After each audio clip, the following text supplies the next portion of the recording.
Assalamualaikum warahmatullahi wabarakatuh. Perkenalkan, nama saya Asmiati dengan NIM 0320011116. Saya dari kelas C, jurusan PGSD, mata kuliah Inovasi Pembelajaran. Baiklah, pada video kali ini saya akan membahas tentang model dan desain pembelajaran, pendekatan pembelajaran, metode pembelajaran. Menciptakan pembelajaran yang efektif. Model pembelajaran terbagi menjadi dua, yaitu yang pertama model konseptual dan yang kedua model empirikal. Model pembelajaran pendekatan saintifik.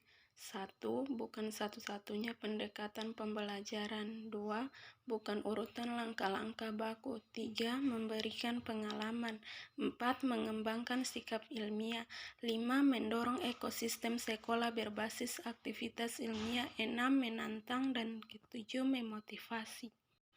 Guru diberi ruang menggunakan pendekatan atau model pembelajaran lain. 1. Bukan berbasis ceramah. 2. Bukan berbasis hafalan. 3. Berbasis aktivitas dan kreativitas. 4. Menginspirasi. 5. Menyenangkan. Dan ke-6 berprakarsa. Jenis-jenis strategi pembelajaran. 1. Strategi pembelajaran ekspositori. 2. Strategi pembelajaran inquiry. 3. Strategi pembelajaran berbasis masalah. 4. Strategi pembelajaran kooperatif. 5. Strategi pembelajaran efektif. 6. Strategi pembelajaran kontekstual. 7. Strategi pembelajaran aktif. Dan ke-8, strategi pembelajaran kuantum. Prinsip pembelajaran efektif. Pembelajaran merupakan dua konsep yang tidak bisa dipisahkan satu sama lain. Pembelajaran terdiri dari dua kata. 1. Belajar menunjukkan apa yang dilakukan sebagai subjek yang menerima pelajaran. 2. Mengajar menunjukkan apa yang harus dilakukan oleh pengajar. Karakteristik pembelajaran efektif. Pembelajaran yang efektif dapat diketahui dengan ciri 1. Belajar secara aktif, baik mental maupun fisik. 2. Metode yang bervariasi, sehingga mudah menarik perhatian siswa dan kelas menjadi hidup. 3. Memotivasi guru terhadap pembelajaran di kelas. 4. Suasana demokratis di sekolah. 5. Pelajaran di sekolah perlu dihubungkan dengan kehidupan nyata. 6. Interaksi belajar yang kondusif dengan memberikan kebebasan untuk mencari sendiri sehingga menumbuhkan rasa tanggung jawab. 7. Pemberian remedial dan diagnosa pada kesulitan belajar yang muncul, mencari faktor penyebab, dan memberikan pengajaran remedial sebagai perbaikan. Prinsip pembelajaran efektif. Ada 8 prinsip pembelajaran yang efektif, yaitu 1. Mengkaji pengetahuan sebelumnya. 2. Mempertimbangkan perbedaan individual. 3. Sesuai dengan tujuan negara. 4. Mengembangkan keterampilan metakognisi. 5. Memberikan interaksi sosial. 6. Menggabungkan konteks yang realistik. 7. Melibatkan siswa dalam konteks yang relevan.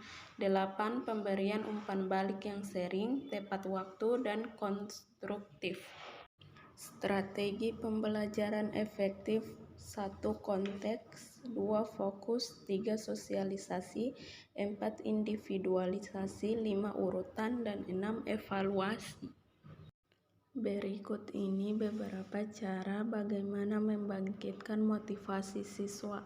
1. Guru berusaha menciptakan persaingan di antara siswanya untuk meningkatkan prestasi belajarnya. 2. Guru selalu berusaha menarik minat belajar siswa. Sering-seringlah memberikan tugas dan memberikan nilai subjektif mungkin. 3. Sistem pembelajaran individual. Setiap submateri pelajaran yang disajikan harus dapat dimengerti oleh semua siswa tanpa terkecuali. 4. Suasana belajar yang menyenangkan. 5. Lingkungan belajar yang menarik. 6. Pengelolaan kelas. Lingkungan kelas hendaknya diatur dan diawasi sedemikian rupa agar kegiatan belajar lebih terarah dan dapat merangsang siswa untuk giat belajar serta aktif mengikuti pelajaran. Desain lingkungan fisik kelas. Prinsip penyusunan kelas. 1. Ukuran bentuk kelas yang tidak kecil dan sumpek. 2. Warna ruang kelas. 3. Jumlah siswa dalam kelas, idealnya 30 siswa. 4. Jumlah siswa dalam setiap kelompok bangku. 5. Jumlah kelompok bangku dalam kelas. 6. Komposisi siswa dalam kelompok yang seimbang atau merata sesuai karakteristik siswa. Dan 7. Sirkulasi udara dalam kelas. Menciptakan lingkungan fisik kelas yang sehat. 1. Ventilasi udara. 2. Suhu dan cahaya yang memadai. 3. Hindari masuknya cahaya matahari yang terlalu tajam pada area papan tulis, wajah, maupun area sekitaran ruang kelas. Begitupun saat hujan, agar memastikan tidak ada percikan air yang masuk dalam ruang kelas. 4. Memperhatikan kebersihan kelas. Pelaksanaan pembelajaran. 1. Kegiatan awal. 2. Kegiatan inti. 3. Kegiatan akhir.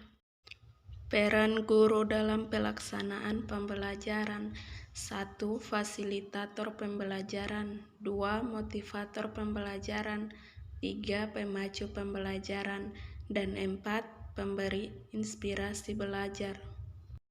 Evaluasi dan tindak lanjut. 1. Evaluasi pembelajaran efektif. 2. Evaluasi pembelajaran ranah kognitif. Dan 3. Evaluasi pembelajaran ranah psikomotorik. Jenis-jenis pendekatan dalam pembelajaran. 1. Pendekatan individualistik. 2. Pendekatan campuran. 3. Pendekatan keagamaan. 4. Pendekatan kelompok. 5. Pendekatan edukatif. 6. Pendekatan kebermaknaan. Jenis metode pembelajaran. 1.